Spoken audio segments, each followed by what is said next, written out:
Sir Christmas എക്സാമിന് കാര്യമായിട്ട് ഒരു പ്രിപ്പറേഷൻ സ്റ്റാർട്ട് ചെയ്തിട്ടില്ല. ഇനി പഠിച്ചാലും എന്തെങ്കിലുമൊക്കെ നേടിയെടുക്കാൻ പറ്റുമെങ്കിൽ ഒരു എ ഗ്രേഡ് അല്ലെ A+ എങ്കിലും വാങ്ങിച്ചെടുക്കാൻ പറ്റുമോ? ഇതാണ് നിങ്ങളുടെ മനസ്സിലുള്ള ജെന്യുവൻ ക്വസ്റ്റ്യൻ. മാത്രമല്ല നിങ്ങൾ അതിനുവേണ്ടി വർക്ക് ചെയ്യാൻ റെഡിയാണ്. അത് ഉള്ളിലുണ്ടെങ്കിൽ കമൻറ്റ് ബോക്സിൽ യെസ് എന്ന് കമൻറ്റ് ചെയ്യുക. അങ്ങനെയാണെങ്കിൽ മക്കളെ നിങ്ങൾക്ക് ഇനി പഠിച്ചു തുടങ്ങിയാലും 10 ദിവസമേ ബാക്കിയുള്ളൂ എങ്കിലും ഇനി പഠിച്ചു തുടങ്ങിയാലും എങ്ങനെ ഈ 10 ദിവസം മാക്സിമം ഉപയോഗിച്ച് കഴിഞ്ഞ് നിങ്ങൾക്ക് ക്രിസ്മസ് പരീക്ഷയിൽ നിങ്ങൾ ആഗ്രഹിക്കുന്ന ആ ഒരു മാർക്ക് പറ്റുമെങ്കിൽ അത് A+ തന്നെ നേടിയെടുക്കാം എന്നുള്ളതിൻ്റെ വളരെ സിമ്പിളും അനാവശ്യമായിട്ടുള്ള കാര്യങ്ങളൊന്നും ഇല്ലാതെ നേരെ കാര്യങ്ങളുള്ള ആക്ച്വലി വർക്ക് ചെയ്യുന്ന കാര്യങ്ങൾ ഞാൻ അങ്ങോട്ട് പറഞ്ഞുതരും. ഓക്കെ, സമയം വേസ്റ്റ് ചെയ്യുന്നില്ല. ആദ്യം തന്നെ നമുക്ക് ആലോചിക്കേണ്ട ഒരു കാര്യമുണ്ട്. എന്തിനാണ് നമ്മൾ ചെയ്യുന്നത്? ഇത് വെറുതെ വീഡിയോയ്ക്ക് നിങ്ങൾക്ക് മോട്ടിവേഷൻ തരാൻ വേണ്ടി പറയുന്നതല്ല.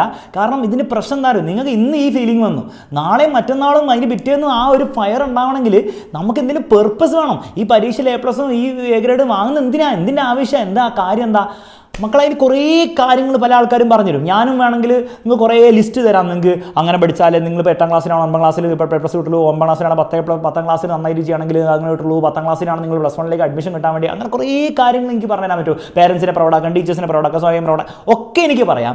പക്ഷേ ഈ ഒരു വീഡിയോയിൽ ഞാൻ അതൊന്നും എല്ലാം പറയാൻ പോകുന്നത്. മക്കളെ, ലൈഫിൽ നിങ്ങൾക്ക് എല്ലാ പോയിന്റിലും, നിങ്ങൾ സ്കൂളിൽ പഠിക്കുമ്പോഴായിക്കോട്ടെ, നിങ്ങൾ കോളേജിൽ പഠിക്കുമ്പോഴായിക്കോട്ടെ, നിങ്ങൾ വർക്ക് ചെയ്യുമ്പോഴായിക്കോട്ടെ, നിങ്ങളുടെ പോയിന്റ് ഓഫ് യുവർ ലൈഫിൽ നിങ്ങൾക്ക് 2 ഓപ്ഷൻസ് ഉണ്ടാവും, 2 റോഡുകൾ നിങ്ങൾക്ക് ഉണ്ടാവും. അതിലേതെങ്കിലും ഒരു റോഡ് നിങ്ങൾ ചൂസ് ചെയ്യേണ്ടി വരും. അത് ഏത് വേണം നിങ്ങൾക്ക് ചൂസ് ചെയ്യാം. അതിൽ ഒരു റോഡ് എക്സലൻസിൻ്റെ റോഡാണ്, സക്സസിൻ്റെ റോഡാണ്. അതെങ്ങനെ വേണം നിങ്ങൾക്ക് വിളിക്കാം. അതായത് ഒരു ഗ്രേറ്റ്നെസ്സിൻ്റെ റോഡാണ്. ഒരു റോഡ് മീഡിയോക്രിറ്റി എന്ന് പറഞ്ഞാൽ ഒരു ആവറേജ് അല്ലെ ബിലോ ആവറേജ്, ആ റോഡാണ്. ഇത് ചൂസ് ചെയ്യേണ്ടത് ഞാനല്ല, ഇത് ചൂസ് ചെയ്യേണ്ടത് നിങ്ങളുടെ പേരൻസും അല്ല, നിങ്ങൾ ടീച്ചേഴ്സും അല്ല, നിങ്ങളാണ് ചൂസ് ചെയ്യേണ്ടത്. അപ്പോൾ അതുപോലെ ഒരു ജംഗ്ഷനിലാണ് നിങ്ങൾ വീണ്ടും വന്ന് നിൽക്കുന്നത്. ക്രിസ്മസ് എക്സാം മുന്നിലുണ്ട്, പഠനത്തിൻ്റെ കാര്യത്തിൽ മുന്നിൽ കിടപ്പുണ്ട്. നിങ്ങൾ ഏത് ചൂസ് ചെയ്യും?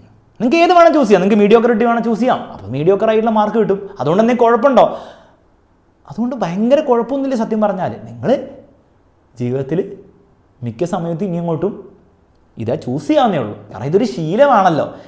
നമ്മളിതിങ്ങനെ ചൂസ് ചെയ്ത് കംഫർട്ടബിൾ ആയി കഴിഞ്ഞാൽ നമ്മൾ ജീവിതത്തിൽ കോളേജിലെത്തുമ്പോഴും ജോലിയിലെത്തുമ്പോഴും അത് കഴിഞ്ഞിട്ട് നിങ്ങൾ കല്യാണം കഴിച്ച് നിങ്ങൾ പാർട്ട്ണറായിട്ട് ജീവിക്കുമ്പോഴും എല്ലാ കാര്യത്തിലും നിങ്ങൾ ഈ ഒരു മീഡിയോക്രിറ്റി ആയിരിക്കും ചൂസ് ചെയ്യുക. നിങ്ങളുടെ നാളെ ഉണ്ടാകുന്ന കുട്ടികളെയും പഠിപ്പിക്കുന്ന ചിലപ്പോൾ ഇതായിരിക്കും മീഡിയോക്രിറ്റി ചൂസ് ചെയ്യാൻ വേണ്ടി. കാരണം നിങ്ങൾ അതേ ശീലിച്ചിട്ടുള്ളൂ, നിങ്ങൾ അതേ അനുഭവിച്ചിട്ടുള്ളൂ. നേരെ മറിച്ച് നിങ്ങൾ എക്സലൻസിൻ്റെ പാത ചൂസ് ചെയ്യുക. ഇറ്റ് ഇസ് നോട്ട് ഈസി, ബുദ്ധിമുട്ടാണ്, പണിയാണ്, എളുപ്പപരിപാടിയൊന്നുമല്ല. പക്ഷെ ചൂസ് ചെയ്യുകയാണെങ്കിൽ കുറേ നല്ല കാര്യങ്ങൾ സംഭവിക്കുമെന്ന് മാത്രമല്ല, അത് നിങ്ങളുടെ ഒരു പേഴ്സണാലിറ്റിയുടെ ഭാഗമായി തീരുകയും ചെയ്യും. ഫ്യൂച്ചറിൽ ഇങ്ങനത്തെ സംശയങ്ങൾ, ഇങ്ങനത്തെ 2 റോഡുകൾ നിങ്ങളുടെ മുന്നിൽ ഇനിയും വന്നുകൊണ്ടിരിക്കുമ്പോഴും നിങ്ങൾക്ക് ഓൾറെഡി നേരത്തെ അറിയുന്നുണ്ടാകും ഈ ഒരു പാത്ത് ചൂസ് ചെയ്താൽ ബുദ്ധിമുട്ടായിരിക്കും. യെസ്, ശരിയാണ്, പക്ഷേ എനിക്ക് കുറേ കാര്യങ്ങൾ നേടിയെടുക്കാൻ പറ്റും എന്നുള്ളതിൻ്റെ എക്സ്പീരിയൻസ് നിങ്ങൾക്ക് ഉണ്ടാകും. അതാണോ റിയൽ കോൺഫിഡൻസ്, അതാണ് റിയൽ കോൺഫിഡൻസ്. ക്ലിയർ ആണല്ലോ? സെറ്റ്. അപ്പോൾ ആ ഒരു മെൻറ്റാലിറ്റിയോടുകൂടി നമുക്ക് സ്റ്റാർട്ട് ചെയ്യാം. എക്സലൻസിൻ്റെ ഭാഗത്താണ് നിങ്ങൾ ചൂസ് ചെയ്യുന്നെങ്കിൽ കമൻറ്റ് ബോക്സിൽ കമൻറ്റ് ചെയ്യുക. മീഡിയോക്രിറ്റി ആണ് നിങ്ങൾ വീഡിയോ സ്റ്റോപ്പ് ചെയ്തിട്ട് വേറെ പണിക്ക് പോവുക. ഓക്കെ, ഇനി ഈ കോൺഫിഡൻസും ഈ പാത്ത് ചൂസ് ചെയ്തുകൊണ്ട് മാത്രം കാര്യമില്ല. നമുക്ക് അത് ആക്ച്വലി നമുക്ക് ഇംപ്ലിമെൻറ്റ് ചെയ്യാനൊരു പ്ലാൻ വേണം. കൃത്യമായൊരു പ്ലാൻ ഇല്ലെങ്കിൽ നിങ്ങൾ വെറുതെ സ്ട്രഗിൾ ചെയ്ത് കുറേ സമയം കളയുള്ളൂ. 10 ദിവസം നിങ്ങൾക്ക് പ്രോപ്പറായിട്ട് ഉപയോഗിക്കാൻ പറ്റില്ല. അതിൽ ആദ്യമുള്ള ചോദ്യം പ്ലാനിൽ എത്ര ദിവസം നിങ്ങൾ പഠിക്കുന്നുള്ള കാര്യമാണ്. മക്കൾ, ഇതിൽ കൃത്യമായൊരു കണക്കൊന്നുമില്ല. നിങ്ങൾക്ക് എത്രത്തോളം പഠിക്കാൻ പറ്റും എത്രത്തോളം പഠിക്കുകയാണ് ഏറ്റവും ബെസ്റ്റ്. അവിടെയാണ് എക്സലൻസ് ശരിക്കും പ്രൂവ് ചെയ്യപ്പെടുക. പക്ഷേ മിനിമം നിങ്ങൾ സ്പെൻഡ് ചെയ്യേണ്ടത് 3 മണിക്കൂർ എന്ന് പറഞ്ഞ സമയമാണ്. ആ 3 മണിക്കൂർ നിങ്ങൾ സ്പെൻഡ് ചെയ്യാൻ റെഡി അല്ലെങ്കിൽ പിന്നെ എക്സലൻസ് എന്ന് പറഞ്ഞിട്ട് കാര്യമില്ല. നമ്മൾ തീരുമാനിച്ചുകൊണ്ട് മാത്രം കാര്യമില്ലല്ലോ. ഞാൻ ആ റോഡിലാന്ന് പറഞ്ഞുകൊണ്ട് കാര്യമില്ലല്ലോ. നിങ്ങളുള്ള റോഡ് ശരിക്കും അതാവണ്ടേ. അതാവണമെങ്കിൽ എഫേർട്ട് ഇട്ടേ പറ്റുള്ളൂ. അത് എഫേർട്ട് ഇടുന്നതിന് മിനിമം ടൈം 3 hours, പറ്റുമെങ്കിൽ അത് 4-5 hours ആക്കാൻ വേണ്ടി തന്നെ നിങ്ങൾ ഒന്ന് ശ്രമിക്കണം. ഇനി അടുത്ത ചോദ്യം ഉള്ളത്, എന്താ പഠിക്കേണ്ടത്, എങ്ങനെയാണ് ഞങ്ങൾ 10 ദിവസം സാർ പഠിക്കേണ്ടത്? അവിടെ നിങ്ങൾ ആദ്യം ചെയ്യേണ്ട കാര്യം, പഠിക്കുന്നതിന് മുൻപ് ആദ്യം നിങ്ങൾ ക്രിസ്മസ് എക്സാമിന് നിങ്ങൾക്ക് പഠിക്കാനുള്ള ചാപ്റ്ററിൻ്റെ ലിസ്റ്റ് ഉണ്ടാക്കുക. ഓരോ സബ്ജക്റ്റിൽ ഇന്ന ചാപ്റ്റർ ആണെന്നുള്ള ലിസ്റ്റ് ഉണ്ടാക്കിയിട്ട് അതിൽ നിങ്ങൾ ഓൾറെഡി പഠിച്ച ചാപ്റ്റേഴ്സ് അല്ലെങ്കിൽ കുറച്ചെങ്കിലും അറിയുന്ന ചാപ്റ്റേഴ്സ്, അത് കുറച്ച് ചാപ്റ്റർ അറിയാം എന്നുള്ള കാര്യം എഴുതി വെക്കുക. തീരെ അറിയാത്തത് ഏതൊക്കെയാണെന്നുള്ള കാര്യം ഐഡൻറ്റിഫൈ ചെയ്യാം. അതിൽ ഏറ്റവും അവസാനത്തെ ചാപ്റ്റർ മിക്കവാറും നമുക്ക് ഫുള്ളായിട്ട് പഠിക്കാൻ പറ്റില്ല എന്ന് മാത്രമല്ല അവസാനത്തെ ചാപ്റ്ററിന് കുറേ ചോദ്യം വരില്ല. അപ്പോൾ അതിനെ വലിയ പ്രയോറിറ്റി കൊടുക്കേണ്ട. അതിന് മുൻപുള്ള ചാപ്റ്റേഴ്സ് വരെ ലിസ്റ്റ് നമുക്ക് ആദ്യം മനസ്സിലാവണം എന്താണ് നമുക്ക് പഠിക്കാനുള്ളത്.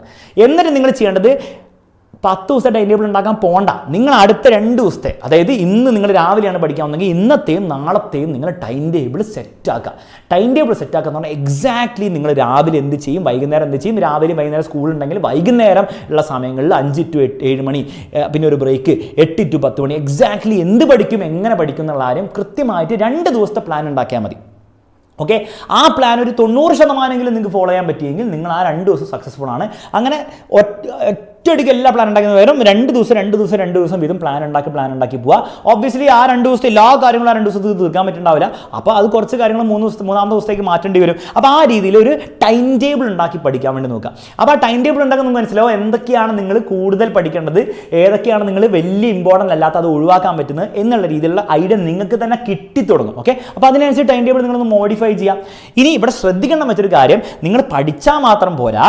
ആ പഠിച്ച കാര്യങ്ങൾ 2 ദിവസം പഠിച്ച് കഴിഞ്ഞിട്ട് പിന്നെ എല്ലാം പഠിച്ചു ഒരു കാര്യമില്ല. അത് നിങ്ങൾ പീരിയോഡിക്കലി റിവൈസ് ചെയ്യണം. 2-ാം ദിവസം പഠിച്ച കാര്യം നിങ്ങളൊരു 5-ാമത്തെ ദിവസം 6-ാം ദിവസം ഒന്നുകൂടി റിവൈസ് ചെയ്യാനുള്ള സമയം നിങ്ങൾ കണ്ടെത്തണം. മാത്രമല്ല പരീക്ഷയാണ് വരുന്നത്. നിങ്ങളോട് പരീക്ഷ ഹാളിൽ വന്നിട്ട് ടീച്ചർ നിങ്ങൾ ഈ ചാപ്റ്റർ പഠിച്ചോ എന്നല്ലോ ചോദിക്കാൻ പോകുന്നത്, ചോദ്യങ്ങളല്ലേ ചോദിക്കാൻ പോകുന്നത്. അപ്പോൾ ചോദ്യങ്ങൾ റിവൈസ് ചെയ്യണം, ചോദ്യങ്ങൾ പഠിക്കണം പഠിച്ചിട്ടില്ലെങ്കിൽ. ഓക്കെ, അപ്പോൾ ഈ രീതിയിൽ എല്ലാ 2 ദിവസം കഴിയുമ്പോഴും നിങ്ങൾ ചെറിയ കുഞ്ഞു ട്രോഫി അല്ലേ കിട്ടുന്നത്. സാർ ട്രോഫി കിട്ടും പഠിച്ചാൽ, ട്രോഫി കിട്ടില്ലടോ, മനസ്സിനുള്ളിൽ ട്രോഫി കിട്ടില്ലേ ചെറിയ. അങ്ങനെ കിട്ടുമ്പോഴാണ് നമ്മുടെ ഇങ്ങനെ കോൺഫിഡൻസ് കൂടി വരിക. അപ്പോൾ ഒരിക്കലും കോൺഫിഡൻസ് തരൂ സാറേ, എനിക്ക് കോൺഫിഡൻസ് തരൂ പഠിക്കാൻ വേണ്ടിയിട്ട്, ഞാൻ പഠിക്കട്ടെ, കോൺഫിഡൻസ് കിട്ടിയിട്ട് ഞാൻ പഠിക്കാം. ഇല്ല, അങ്ങനെ വർക്കാവില്ല. കോൺഫിഡൻസ് നമുക്ക് ആരെങ്കിലും തരുമ്പോൾ നമ്മൾ പഠിക്കില്ല. നമ്മൾ കുറച്ച് പഠിച്ച് അച്ചീവ് ചെയ്യുമ്പോൾ നമുക്ക് കോൺഫിഡൻസ് കിട്ടുകയാണ് കൂടുതൽ പഠിക്കാൻ വേണ്ടിയിട്ട്. അപ്പോൾ ആ ഒരു കാര്യം മനസ്സിലാക്കണം. അപ്പോൾ അതിന് കോൺഫിഡൻസ് തരൂ സാറേ, മോട്ടിവേഷൻ തരൂ സാറേ, ഞാൻ പഠിക്കട്ടെ. ഒരു കാര്യമില്ല, നിങ്ങൾക്ക് മോട്ടിവേഷനും കോൺഫിഡൻസും ആണ്. നിങ്ങൾ ആദ്യം കുറച്ച് പഠിക്കുക, നീ ചെയ്യ്. അപ്പം നിങ്ങൾക്ക് മനസ്സിലാവും ഇതാണ് സംഭവം അല്ലേ, ഞാൻ നീ ചെയ്യാതെ നടക്കും. അത് നാച്ചുറലി വരേണ്ട ഒരു കാര്യമാണ്. ഇനി ലാസ്റ്റ് ചോദ്യം, സാർ പ്ലാൻ മനസ്സിലായി, എങ്ങനെ പഠിക്കണം മനസ്സിലായി, ഇതൊക്കെ എവിടുന്ന് അപ്പോൾ പഠിക്കുക? അപ്പോൾ അതിന് കുറേ ഓപ്ഷൻസ് നിങ്ങൾക്കുണ്ട്. അത് നിങ്ങൾ നിങ്ങളുടെ രീതിയിലും കൂടി ചിന്തിക്കുക. പക്ഷേ പ്രൈമറിലി നിങ്ങൾ പഠിക്കാൻ പറ്റിയ ഏറ്റവും പെട്ടെന്ന് പ്രത്യേകിച്ച് പഠിക്കാൻ പറ്റിയ ഓപ്ഷൻ എന്താണ്? ഒന്നെങ്കിൽ എക്സാമിനറിൻ്റെ ബാച്ചിൽ നിങ്ങളുള്ള കുട്ടിയാണെങ്കിൽ നിങ്ങൾക്ക് എന്ത് ചെയ്യുക, അതിലെ ലൈവ് ക്ലാസ് വളരെ ഡീറ്റെയിൽഡ് ക്ലാസ് ആണ്. അതിൽ എല്ലാ കാര്യങ്ങളും നിങ്ങൾക്ക് എടുക്കുന്നത്, ടെക്സ്റ്റ് ബുക്ക് മുഴുവൻ അവിടെ കവർ ചെയ്തിട്ടാണ് നമ്മൾ പഠിപ്പിക്കുന്നത്. അത് പഠിക്കാം. കുറച്ചുകൂടി ക്വിക്കായിട്ട് പെട്ടെന്ന് പഠിക്കണമെങ്കിൽ നിങ്ങൾക്ക് ബാച്ചിലൊന്നും ഇല്ലെങ്കിൽ നിങ്ങൾക്ക് 1 ഷോട്ട് ഉപയോഗിക്കാവുന്നതാണ്. അപ്പോൾ ഇതാണ് ചാപ്റ്റർ മുഴുവൻ പഠിക്കാൻ വേണ്ടിയിട്ടുള്ള രീതിയിൽ. 1 ഷോട്ടിൽ ചിലപ്പോൾ എല്ലാ കാര്യങ്ങളും ഉണ്ടാവണമെന്നില്ല. അപ്പോൾ ആ ഒരു കാര്യം ശ്രദ്ധിക്കുക. പക്ഷേ എന്നാലും പെട്ടെന്ന് പഠിക്കാൻ വേണ്ടി ഏറ്റവും ബെസ്റ്റ് 1 ഷോട്ട് തന്നെയാണ്. പിന്നെ നിങ്ങൾ ചെയ്യേണ്ടതെന്നാണ്, പെട്ടെന്ന് പഠിക്കാൻ വേണ്ടിയിട്ട് എക്സാമിന് മുൻപ് റിവിഷൻ വേണ്ടിയിട്ട് മാരത്തോണും കാര്യങ്ങളൊക്കെ നെക്സ്റ്റ് വീക്ക് നമ്മുടെ യൂട്യൂബ് ചാനലിൽ സ്റ്റാർട്ട് ചെയ്യുന്നതായിരിക്കും. അപ്പോൾ അത് ഉപയോഗിക്കുക. അപ്പോൾ നിങ്ങൾക്ക് ഒറ്റ ലൈവിൽ വന്നിട്ട് ഒരു ചാപ്റ്റർ മുഴുവനായിട്ട് പഠിക്കാം. അപ്പോൾ അത് നെക്സ്റ്റ് വീക്ക് നമ്മൾ സ്റ്റാർട്ട് ചെയ്യുന്നതായിരിക്കും. അപ്പോൾ അത് മാക്സിമം നിങ്ങൾ ഉപയോഗിക്കാൻ വേണ്ടി ശ്രമിക്കുക. പിന്നെ ടെക്സ്റ്റ് ബുക്ക് നിങ്ങൾ റിവിഷന് വേണ്ടി ഉപയോഗിക്കുക. കാരണം ടെക്സ്റ്റ് ബുക്ക് നോക്കി പഠിക്കാൻ നോക്കുകയാണെങ്കിൽ കുറച്ച് ബുദ്ധിമുട്ടായിരിക്കും. കാരണം കുറേ ചോദ്യങ്ങൾ ഉത്തരങ്ങൾ ടെക്സ്റ്റ് ബുക്കിലില്ല. അപ്പോൾ പഠിക്കാൻ ഇതാണ് ഏറ്റവും ബെസ്റ്റ്. ടെക്സ്റ്റ് ബുക്ക് ഒന്ന് വായിക്കണം, നിങ്ങൾ വായിക്കണം. അതിൻ്റെ ക്വസ്റ്റ്യൻസ് ഒക്കെ നോക്കുക, അതിൻ്റെ ഡെഫിനിഷൻസ് ഒക്കെ നോക്കുക, എന്നൊക്കെ എഴുതി നോക്കുക. വളരെ ഇമ്പോർട്ടൻ്റ് ആയിട്ടുള്ള കാര്യമാണ്. പിന്നെ എക്സ്ട്രാ ക്വസ്റ്റ്യൻസ് ചെയ്യണം. ഇത്രയും കാര്യങ്ങൾ ചെയ്തിട്ട് നിങ്ങൾ എക്സ്ട്രാ ചോദ്യങ്ങളൊന്നും ചെയ്യാതെയാണ് പോകുന്നെങ്കിൽ അത് പ്രശ്നമായിരിക്കും. കുറേ വീഡിയോസ് നമ്മുടെ എക്സാമിൻ്റെ മുൻപുള്ള ദിവസങ്ങളിൽ വരുന്നതായിരിക്കും നമ്മുടെ ചാനലിൽ. അതൊക്കെ മാക്സിമം നിങ്ങൾ ഉപയോഗിക്കുക. അത്രയും കാര്യങ്ങളാണ് നിങ്ങൾ പഠിക്കാൻ വേണ്ടി ഉപയോഗിക്കേണ്ടത്. നിങ്ങൾ ചെയ്യാൻ പാടില്ലാത്ത കുറച്ച് കാര്യങ്ങൾ, മണ്ടത്തരങ്ങൾ. ആ മണ്ടത്തരം മെയിനായിട്ട് 3 ഉള്ളൂ. ഒന്ന് പാസീവ് സ്റ്റഡിയാണ്. എന്താ സാർ ഈ പാസീവ് സ്റ്റഡി? ബുക്ക് എടുക്കുന്നു, നോക്കട്ടെ, ഞാൻ പഠിച്ച ചാപ്റ്റർ ആട്ടോ, പഠിച്ച ചാപ്റ്റർ റിവൈസ് ചെയ്യണം. ഇത് എനിക്കറിയാലോ, അതെനിക്കറിയാം, അതിൻ്റെ ഡെഫിനിഷൻ എനിക്കറിയാം, ഓക്കെ ഇത് ഓക്കെ റെഡി. ഒരു കാര്യമില്ല. ഇതാണ് പാസീവ് സ്റ്റഡി. നിങ്ങളുടെ ബ്രെയിൻ നിങ്ങളെ പറ്റിക്കും. ബ്രെയിൻ പറയാം എനിക്കറിയാം. പക്ഷേ പരീക്ഷ ഹാളിൽ എന്താണ്, ഈ ബുക്കില്ലാതെ ചോദ്യം വരുമ്പോൾ നിങ്ങൾക്ക് ഫസ്റ്റ് സെൻറ്റൻസ് പോലും ഓർമ്മയുണ്ടാവില്ല, ഫസ്റ്റ് വേർഡ് പോലും ഓർമ്മയുണ്ടാവില്ല. ഇത് പാസീവ് സ്റ്റഡീൻ്റെ പ്രശ്നമാണ്. നേരെ മറിച്ച് നിങ്ങൾ റിവൈസ് ചെയ്യേണ്ട എന്താ, നിങ്ങൾ ചോദ്യം നോക്കുക, അല്ലെ ഹെഡിങ് നോക്കുക, എന്നിട്ട് ആലോചിക്കുക ഞാൻ എന്തായിരുന്നു പഠിച്ചത്, ഒന്ന് എഴുതി നോക്കുക പേപ്പറിൽ. അപ്പം നിങ്ങൾക്ക് മനസ്സിലാവും നിങ്ങളുടെ ശരിക്കത്തെ ലെവൽ എന്താണെന്ന്. ഇതിങ്ങനെ പഠിക്കുക, അഥവാ ആക്റ്റീവ് സ്റ്റഡി ചെയ്താലേ നിങ്ങളുടെ തലയിൽ മണ്ടയിൽ എന്തെങ്കിലും കാര്യം കയറുള്ളൂ. മാത്രമല്ല പരീക്ഷയിൽ അത് ആക്ച്വലി യൂസ്ഫുൾ ആവുള്ളൂ. അപ്പോൾ ആക്റ്റീവ് സ്റ്റഡി പ്രാക്ടീസ് ചെയ്യാം. രണ്ടാമത്തെ കാര്യം, ഞാൻ ഇതിനു മുമ്പ് പറഞ്ഞ കാര്യമാണ്, പഠിക്കുന്നതിൽ മാത്രം ഫോക്കസ് ചെയ്യരുത്. റിവിഷൻ വളരെ ഇമ്പോർട്ടൻ്റ് ആണ്. പരീക്ഷയിൽ കൂടുതൽ ആവശ്യമുള്ളത് റിവിഷനാണ്. മനസ്സിലായി, പഠിക്കാമെന്നാണ് തലമണ്ടയിൽ കയറുകയെന്നാണ്. പരീക്ഷയ്ക്ക് ആവശ്യമുള്ള തലമണ്ടയിൽ നിന്ന് താഴേക്ക് ഡൗൺലോഡ് ചെയ്യാണ്. അപ്പോൾ ഡൗൺലോഡിങ് പരിപാടി നിങ്ങൾ പ്രാക്ടീസ് ചെയ്തില്ലെങ്കിൽ ഒരു കാര്യമില്ല, തലേൻ്റെ ഉള്ളിലുണ്ടാവും, പക്ഷേ ഡൗൺലോഡ് ചെയ്യാൻ പറ്റില്ല പേപ്പറിലേക്ക്. അപ്പോൾ വളരെ ഇമ്പോർട്ടൻ്റ് ആണ് റിവിഷൻ എന്നുള്ള കാര്യം. അപ്പോൾ അത് പരീക്ഷയുടെ തലേന്ന് ചെയ്യേണ്ട റിവിഷൻ അല്ല, പീരിയോഡിക്കലി ചെയ്യേണ്ട. ഈ 10 ദിവസങ്ങളിലും നിങ്ങൾ ഇടയ്ക്കിടയ്ക്ക് ചെയ്തുകൊണ്ടിരിക്കേണ്ട കാര്യമാണ് റിവിഷൻ. അല്ലെങ്കിൽ നിങ്ങൾ പഠിച്ചൊക്കെ വേസ്റ്റ് ആണെന്നുള്ള കാര്യം മനസ്സിലാക്കാം. പിന്നെ സബ്ജക്റ്റ് അപ്രോപ്രിയേറ്റ് ആയിട്ട് പഠിക്കുക. മാത്സ് പഠിക്കേണ്ട പോലെയല്ല ഇംഗ്ലീഷ് പഠിക്കേണ്ടത്, ഇംഗ്ലീഷ് പഠിക്കുന്ന പോലെയല്ല നിങ്ങൾ ഫിസിക്സ് പഠിക്കേണ്ടത്, ഫിസിക്സ് പഠിക്കുന്ന പോലെയല്ല സോഷ്യൽ പഠിക്കേണ്ടത്. അപ്പോൾ ഓരോ സബ്ജക്റ്റിനും അത് വേണ്ട രീതി പഠിക്കുക. മാത്സ് പഠിക്കുമ്പോൾ നിങ്ങൾ എന്ത് ചെയ്യരുത്, ഇങ്ങനെ ബുക്ക് വായിച്ചുകൊണ്ടിരുന്ന കാര്യമില്ല. ഓരോ ചോദ്യം നിങ്ങൾ സ്വന്തമായിട്ട് എഴുതി പഠിക്കണം. ഫിസിക്സ് പഠിക്കുമ്പോൾ വെറുതെ ബൈ ഹാർട്ട് പഠിക്കാൻ നോക്കിയിട്ട് മാത്രമല്ല, അതെന്താ കോൺസെപ്റ്റിൻ്റെ കാര്യം ആക്റ്റീവ്ലി ചിന്തിക്കണം, അതെന്താ സംഭവം എന്നുള്ള കാര്യം. അത് പരീക്ഷയുടെ പെട്ടെന്ന് പഠിക്കുമ്പോൾ അത് ചിന്തിക്കണം, അല്ലാണ്ട് വെറുതെ ബൈ ഹാർട്ട് പഠിച്ചുകൊണ്ടിരുന്നിട്ട് ഒരു കാര്യമില്ല. നേരെ മറിച്ച് സോഷ്യൽ പഠിക്കുമ്പോൾ നിങ്ങൾ കുറേ ചിന്തിച്ചിട്ടൊന്നും കാര്യമില്ല. സോഷ്യൽ പഠിക്കുമ്പോൾ എങ്ങനെ അത് ഓർത്തിരിക്കാനുള്ള ടെക്നിക്സ് ഉപയോഗിക്കുക. ഇപ്പോൾ ലേൺ വിത്ത് അലക്സ് എന്ന് പറഞ്ഞ ചാനലിൽ ഞാൻ എങ്ങനെ മെമ്മറി ടെക്നിക്സ് 2 അടിപൊളി വീഡിയോ ഇട്ടിട്ടുണ്ട്. ഒരെണ്ണം 6 ലക്ഷം വ്യൂസ് എന്ന് കയറിയിട്ടുണ്ട്. അതൊക്കെ പോയി ഒന്ന് കണ്ടിട്ട് എങ്ങനെയാണ് മെമ്മറി ട്രിക്സ്, ബയോളജി, സോഷ്യൽ എന്നൊക്കെ ഭയങ്കര ഇമ്പോർട്ടൻ്റ് ആണ്. അപ്പോൾ അത് മെമ്മറി ട്രിക്സ് ആണ് അവിടെ ആവശ്യമുള്ളത്. അല്ലാണ്ട് കോൺസെപ്റ്റ് മനസ്സിലാക്കിക്കൊണ്ടിരുന്നൊന്നും കാര്യമൊന്നുമില്ല. നേരെ മറിച്ച് നിങ്ങൾ ഇംഗ്ലീഷിലാണെങ്കിൽ ഇതൊന്നും അല്ല. ഇംഗ്ലീഷാണ് നിങ്ങൾ എഴുതി പഠിക്കണം. ഇംഗ്ലീഷ്, മലയാളം, ഹിന്ദിക്കാണ് എഴുതി പഠിക്കണം. ലെറ്റർ നിങ്ങൾ വായിച്ചുകൊണ്ടിരുന്നിട്ട് കാര്യമുണ്ടോ? അത് എഴുതി നോക്കണം. അപ്പോഴാണ് നിങ്ങൾക്ക് മനസ്സിലാവും അതിൻ്റെ ബുദ്ധിമുട്ട് എന്താണ്. അപ്പോൾ ഓരോ സബ്ജക്റ്റിന് അപ്രോപ്രിയേറ്റ് രീതിയിൽ പഠിക്കാൻ വേണ്ടി നോക്കിക്കഴിഞ്ഞാൽ ഇങ്ങനെയാണ് ക്രിസ്മസിൽ നിങ്ങൾ A+ വാങ്ങാൻ പോകുന്നത്. അല്ലാണ്ട് വെറുതെ കുത്തിരുന്നിട്ട് എന്തെങ്കിലുമൊക്കെ കാണിച്ചിട്ട് യൂട്യൂബിൽ 2 വീഡിയോ കണ്ടാൽ നടക്കില്ല. അപ്പോൾ അതിൻ്റെ റിയാലിറ്റിയും അതിൻ്റെ സീരിയസ്നെസ്സും നിങ്ങൾക്ക് മനസ്സിലായെന്ന് വിചാരിക്കുന്നു. ഇത് മനസ്സിലായെങ്കിൽ എല്ലാ ഫ്രണ്ട്സിനും നിങ്ങൾ എന്ത് ചെയ്യാതെ ഷെയർ ചെയ്ത് കൊടുക്കുക. ഈ വീഡിയോ അടിപൊളിയായിട്ട് നിങ്ങൾ ഇനി പഠിക്കാൻ റെഡി ആണെങ്കിൽ, ഞാൻ ഈ പറഞ്ഞ പോലെ നിങ്ങൾ പഠിക്കാൻ റെഡി ആണെങ്കിൽ മക്കളെ, നിങ്ങൾ ഫുൾ A+ കിട്ടേണ്ടതാണെങ്കിൽ നിങ്ങൾക്ക് കിട്ടിയിരിക്കും. ഇനി അതല്ലെങ്കിൽ തൊട്ട് താഴെ എന്തായാലും കിട്ടും. നമുക്ക് പബ്ലിക്കിൽ നമ്മുടെ A+ വാങ്ങിച്ചെടുക്കും. പോരെ അത്രേ പറയാനുള്ളൂ.